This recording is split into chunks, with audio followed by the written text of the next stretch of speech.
Probably the biggest piece of all of what we do and what you guys should try and work into your business as well, whether it's through a form or whether it's through someone talking to people or whatever else, is how can I exclude as many people as Yes. possible? So in a perfect world, our people that we work with throw away 75% of the leads that come in, which is, I think, a great thing because you only want to work with those people that are a good fit. Hey, folks, welcome to the Tool Shed podcast, another episode. One of the questions that we get asked a lot is how do we create more leads? And there's so much to it, like knowing who you're trying to attract and what they're thinking when they're going to sleep and when they're waking up, to be able to put the right copy out there and have processes to be able to be found on the internet. There's all of these questions, and fundamentally the marketing piece of your business is one of the most important pieces, because if you can get that right and you've got a flow of quality leads, it eliminates so much time wasting through the conversion piece, like talking to a lead and seeing whether they're the right fit for the business to bring them into the business can be very, very time consuming.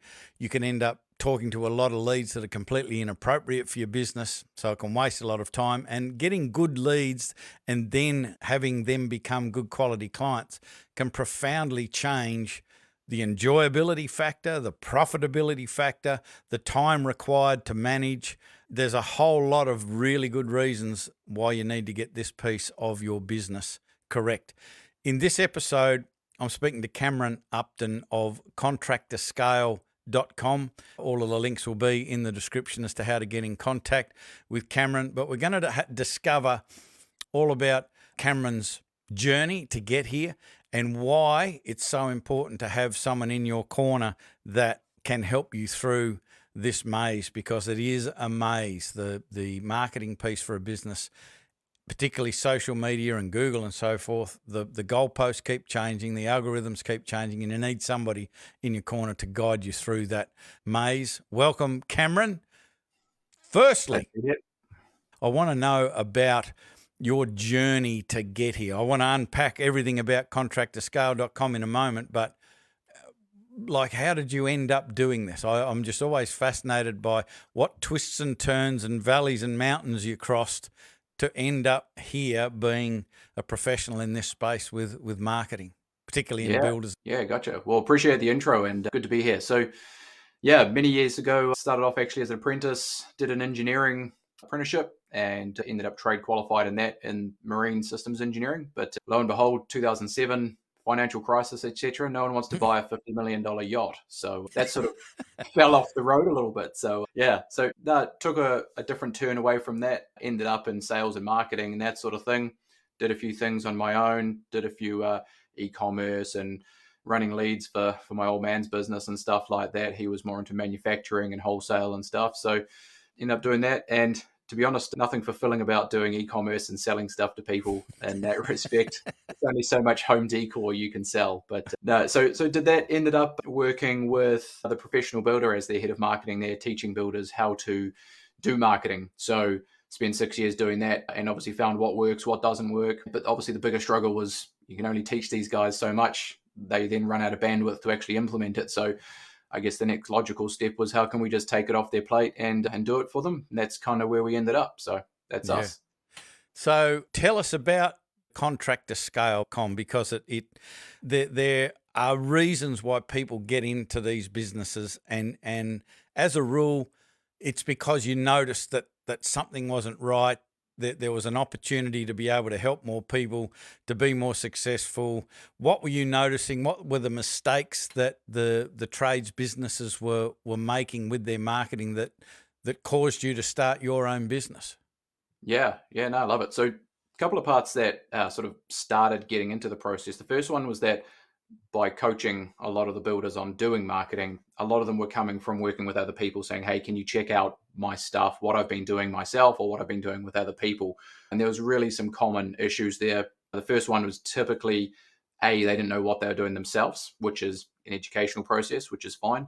But the other one, which was really the one that I wanted to tackle, was there's a lot of marketing agencies out there through no fault of their own, try to layer on the same stuff that works for a hairdresser or it works for a Fortune 500 company that doesn't necessarily work with a builder, remodeler, as far as, needing to get leads that come through, but being able to track them through that sales process. So you can get 100 leads today, but which ones are actually good that end up in a signed contract 9 months down the track through preliminaries and all that sort of stuff. So that's kind of what I wanted to avoid, is getting people stuck in there. They were spending $5,000 a month and they're saying, is it good or bad? I'm like, well, how much have you signed from it? And it wasn't very much. So that's the big one, which started me getting into the space and wanting to help a bit more.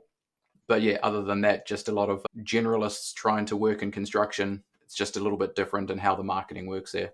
Yeah. And it's like there are a couple of things there that I'd like you to expand on.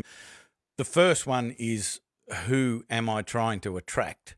Because like when we're talking about the avatar that, or the ideal customer for a building business, and I'll say, well, who is that? And they'll often go, well, it's someone between, let's say 35 and 55. And it's like, wow, lots happens in your life between 35 and 55. Like your priorities change significantly between 35 and 40, let alone 35 and 55, So their problems are completely different. Like, how important is it in your mind, and what processes do you take people through to get clear on that? Because to me, it's so essential to narrow it down to exactly the person so you can communicate effectively with them. Oh, 100%. Yeah. So we have a bit of a framework that we follow through as far as the way that we attract people and all that sort of thing. But ultimately, they're going to be very similar in the sort of demographics that you work with or that you're trying to attract. And so we always start with the foundations, like what are you looking to do? Who do you want to attract? And if it's everybody, it's going to be nobody, right? Yep. So yeah, hence what you just said Just about. unpack that real quick, because that is something that I really struggle to get across to people. It's like, if you really narrow your message down to, left-handed grandmothers, like of a very specific age, you're going to tend to attract people slightly to the left of that and slightly to the right of that. But if you create a message where you're trying to attract everybody from slightly left to slightly right, I feel that the message has really lost its impact and you end up attracting nobody. So just unpack that, because I think it's so important. Yeah, definitely. So I guess when you're trying to attract people as far as your ideal audience, it's kind of tricky to narrow it down just to left-handed grandmothers, obviously, and getting that specific. But you can still do renos and new builds, but you can still do it in a specific fashion. We've got a guy in Canada who just does net zero homes, and so that's his little thing that he's looking to do. He can still bring that into some renovations and remodels that he's working on, as far as letting them be net zero and trying to implement that into the existing home. And then obviously the new builds that he's doing are more focused around that too. I guess more of the way to think about it is trying to attract people that are aligned with your core values, are aligned with what you're trying to bring into the world. I know that there's a few things that people understand. Is it all about cost? Like, are you trying to attract and provide the cheapest homes possible? If that's what you want to do, then that's cool, and you can be a large scale kind of economy builder. But if you're looking to just work with high end business people who are looking to be hands off, who are happy to spend the money on the nice things, then that's another avenue as well. And you can get a little bit closer into the demographic there. You don't have to be super pigeonholed into one really specific piece, but you still need to find that corner of the market that you're looking to approach, because that high end market is wanting to is probably going to be a business owner who just wants to have a lot of it off their plate, and they're happy to pay for somebody to play that project manager role to do that. Whereas, for example, my brother, in that sort of 30 to 55 range you mentioned earlier, they built a house and they've never done it before. And they're just like, I want something, give it to me off the plans and I'll make it a little bit special. And so they wanted to manage some of the materials that they're looking for and things. And so, yeah, just finding your little piece that you want to serve and then diving in a bit deeper to that, I guess that's just kind of one way to expand upon it. Yeah.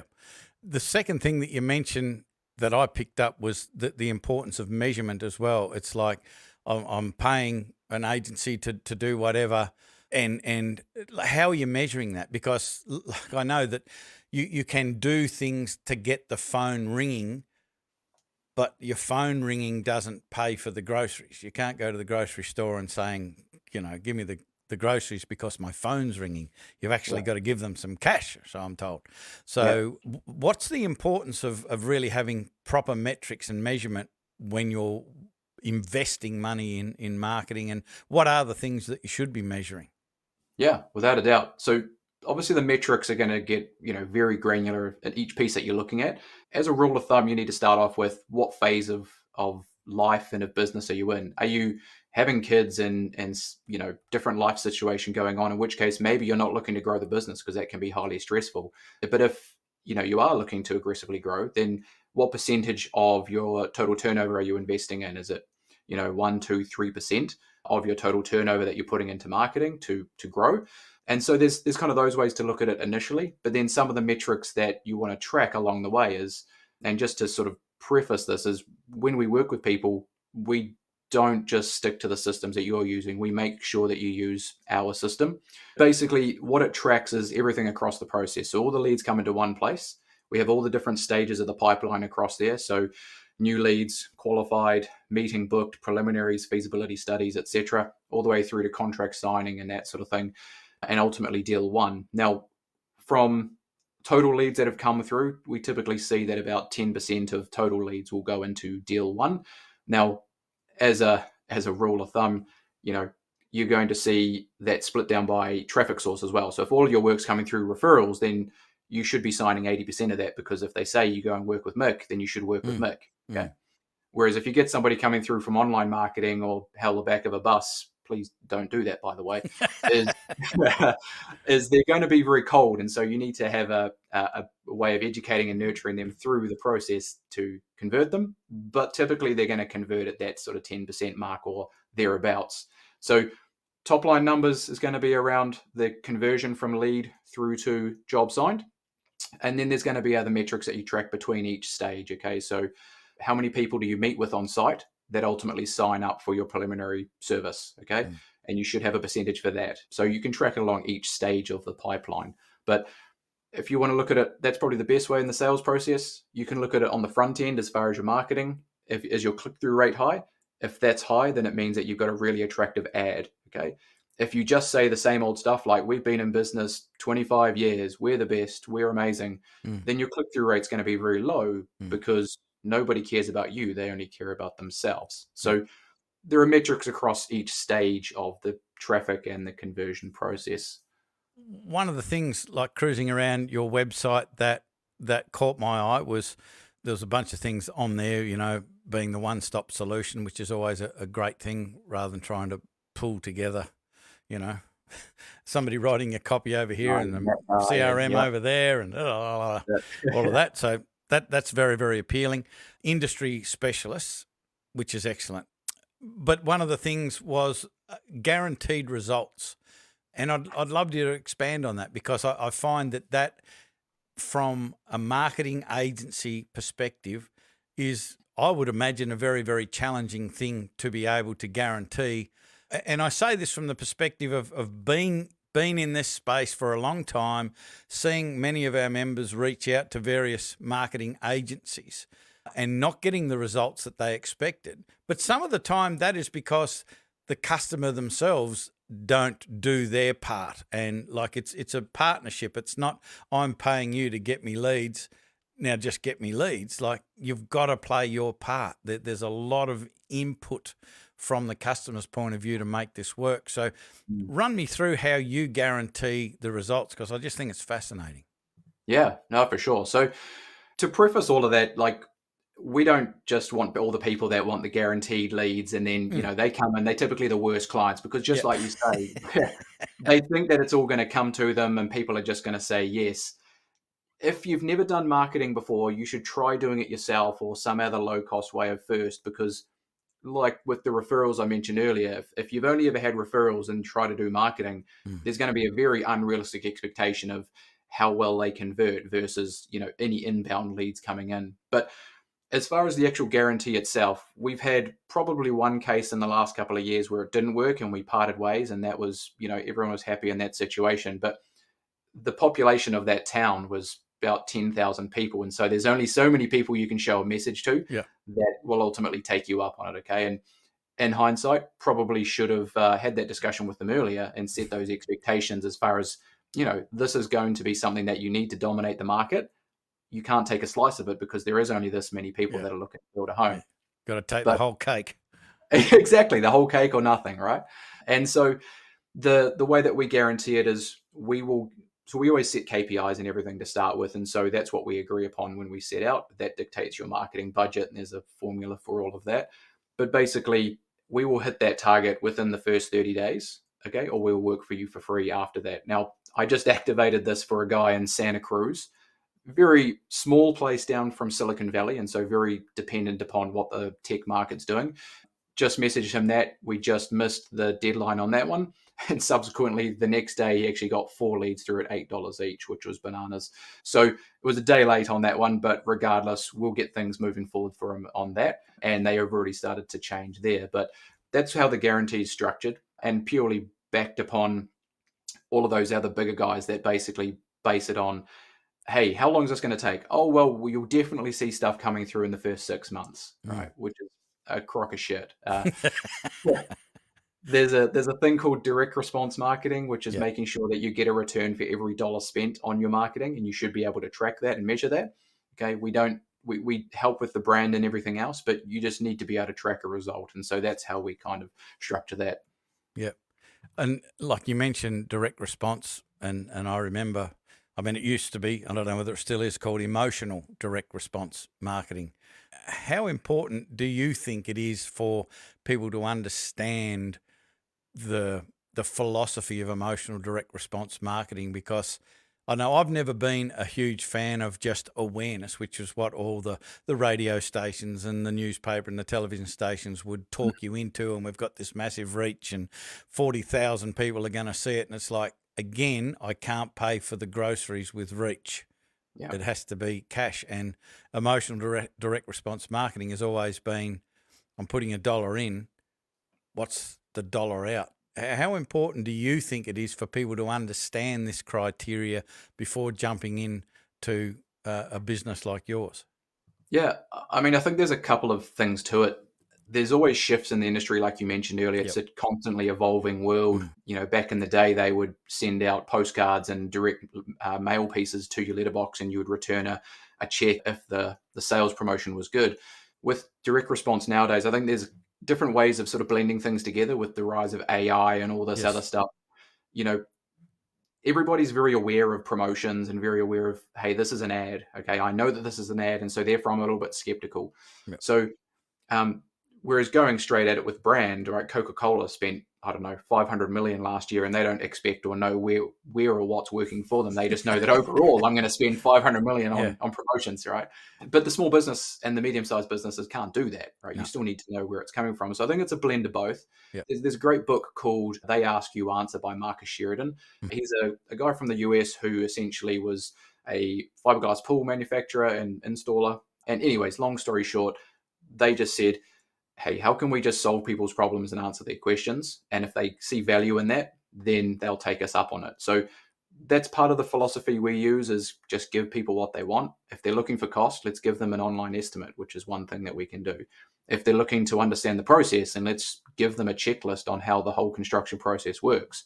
Okay. So kind of blending together content and helpful information and education alongside the direct response. So making sure that you're not just putting a blog post out there, or you're not just doing an ad, but you're kind of combining them both together so that when people do come and see you, there is a way for them to get in touch and to take you up on the offer and become a lead. You've mentioned a couple of clients already in the conversation, and both of them were international.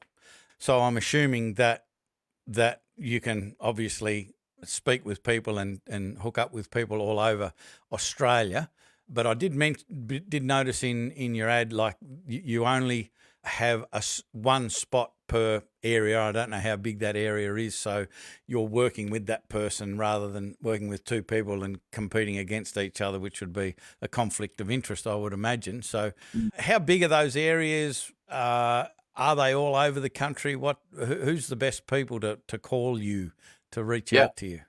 No, for sure. So we work with people, all around. Like you said, I'm based in Auckland, New Zealand. And so we work with multiple builders in Auckland. Okay. Now, it's less about area, proximity, more about population and can it support a marketing activity, right? So the example I mentioned earlier, there's only this many people. If I worked with one person, it was very thin for them to Yep. dominate that market, let alone trying to get two. So we sort of look at it as far as total population Yep. size, overlapping areas and things like that, but then also different types of work. So we're working with a Yep. custom home builder here.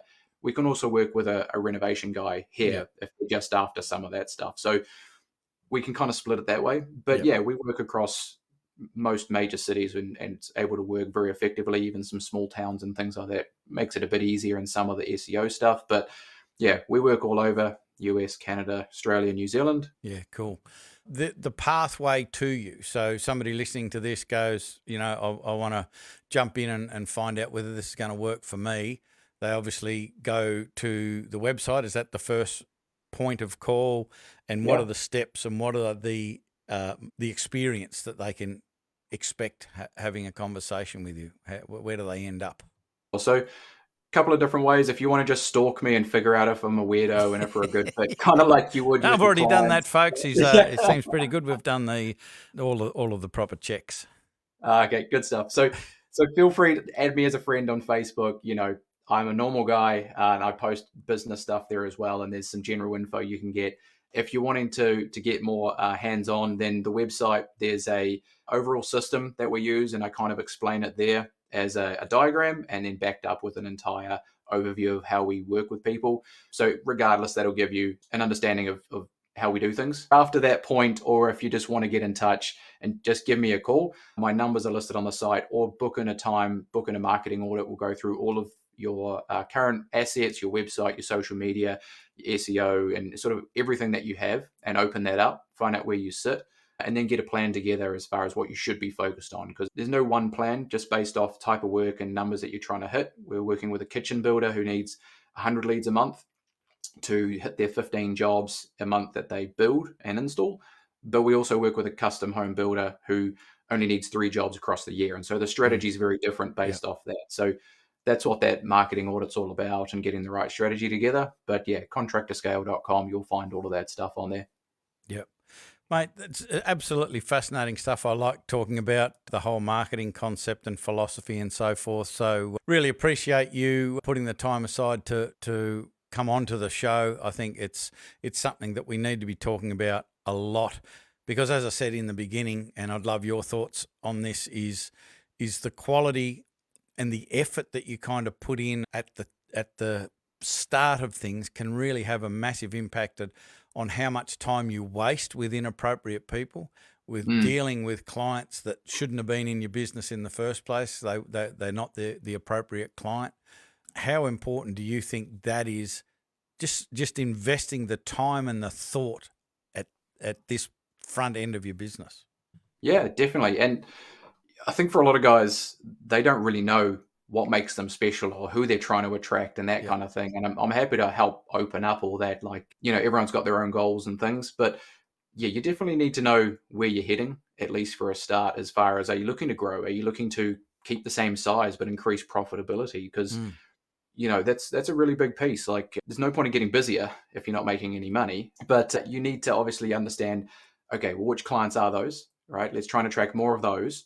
But probably the biggest piece of all of what we do and what you guys should really try and work into your business as well, whether it's through a form or whether it's through someone talking to people or whatever else, is how can I exclude as many people as possible? Yes.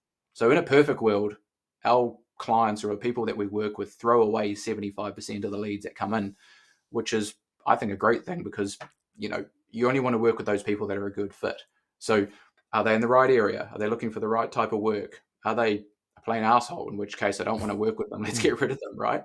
Do they come in looking for the cheapest option? What does that say on the form that they fill out? Are they looking for economy versus standard or premium? Like, let's get rid of those people if that's not what you do. But yeah, just having an understanding of who you're trying to work with then allows you to put those systems in place to qualify and only work with the right people. So yeah, super important to understand that. Yep. And I think, and I'm interested in your thoughts on this as well, because I agree with everything you said. And I've noticed over the time, people have confused niching with what they can actually do. And I think you touched on this earlier. You know, if we narrow down that message, we'll still get people to the outside of it. And one of the things I think it's important to understand is it's important to understand what the capacity of your business is and maintain your business full to capacity. And what that might mean is that I've got some really good clients and really good projects, and I've got some really average clients and boring projects, but my business is full to capacity. And working with somebody like you, at least their business is continuing to move forward, and you know, they've got longevity in the business. And working with you, they can over time have that full capacity of their business full of ideal people and projects.